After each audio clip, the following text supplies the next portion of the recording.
Welcome everybody back to the podcast. Today, I got an interesting one for you. It's going to be a shorter story, but it's going to be an interesting one about drugs and their influence in our society and how they come to be there.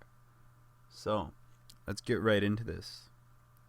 Drugs play a pivotal role in population control, and elites have used drugs for centuries to keep the masses docile and complicit. In history, groups like the infamous Assassins used religion and drugs to indoctrinate their members to commit assassinations, whereas the British Opium Wars were wars fought to force China to become drug addicts. The British went to war twice with China in the 1800s to force the Chinese population to become opium addicts. The Opium Wars were some of the most blatant examples of imperialist population control.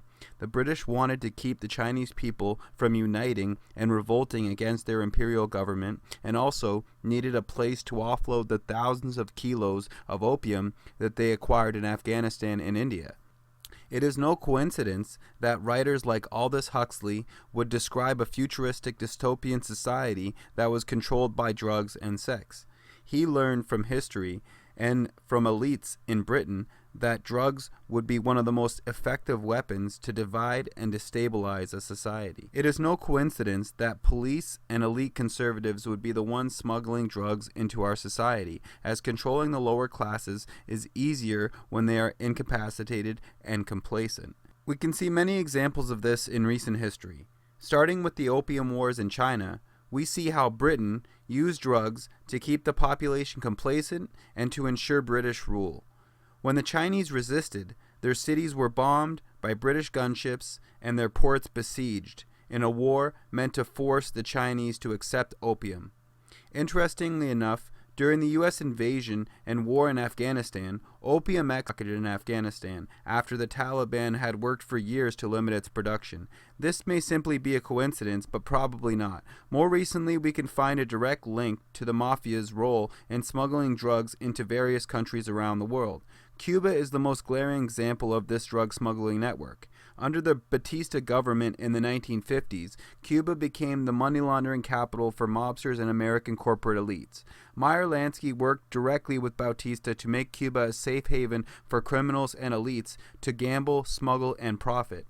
The mafia flooded the streets of Havana with heroin and cocaine from South America, while American corporations like the United Fruit Company exploited sugar and fruit plantations for the benefit of white elites. Cuba became a society that was controlled by the 1%. As Bautista and his lackeys, as well as the mafia and American corporations, were the only ones that got rich, while everyone else starved.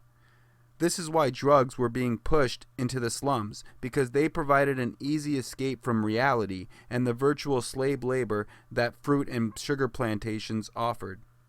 After the Cuban Revolution, the mafia needed a new place to smuggle their drugs into, and at the same time, American white supremacists were also looking for an answer to the growing civil rights and Black Power movements. As J. Edgar Hoover stated, the Black Panther Party is the greatest threat to American society, not the Soviet Union, which is a pretty crazy statement to make by someone who had spent decades fighting against communism. The mafia, the CIA, the FBI, and white elites all shared the same racist outlook, and none of them were about to allow black people to gain equal rights or to challenge white rule in any serious way. Thus, these groups all came up with a plan. It just so happened that there was this right-wing rebel group attempting to overthrow the communist-backed government in Nicaragua. Now, as well as being anti-black, these groups were also extremely anti-communist, so they decided to get two birds stoned at once. You see, this fascist group in the jungles of Nicaragua also happened to produce vast quantities of cocaine that they used to help fund their political operations. In the book Dark Alliance, author and former investigative journalist for the San Jose Mercury News details the CIA and Contra smuggling operations to take cocaine from South America and flood black neighborhoods with cheap drugs to destabilize the growing Black Power movement. Danilo Blandin was one of these drug smugglers, who later became an informant for the DEA. Blandin would smuggle thousands of kilos of cocaine into Los Angeles, and he did so with the backing of the CIA and the FBI.